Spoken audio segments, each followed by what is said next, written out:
انا واقف وتيجي واحد مخزني تيجري عندي قال لي تكلم السي عبد الحق.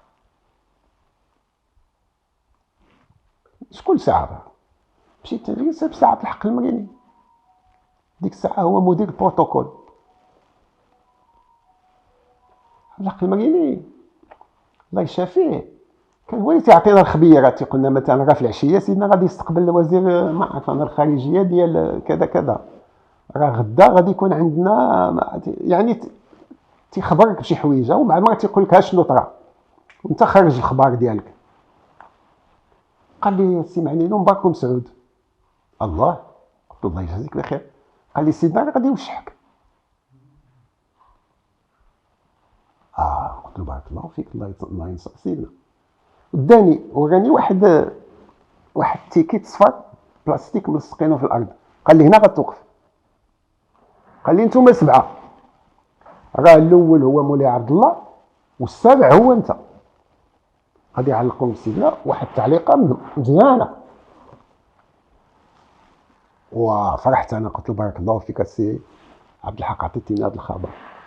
هو يقول لي اسمح لي الله يخليك نقول لك واحد الحاجه. قلت له واخا. قال لي هذا الكومبلي اللي لابس راه ماشي رسمي. ايوا قال لي ودابا جري لوطيل دغيا بدلوه بشي حاجه تكون نوار ولا بلو. انا ديك الساعه لابس واحد الكومبلي تيتسمى بيد بول، في واحد ضريبه بويض وضريبه كحل.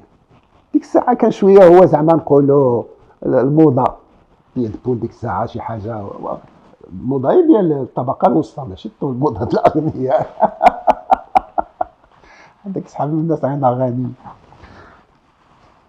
قلت له واخا.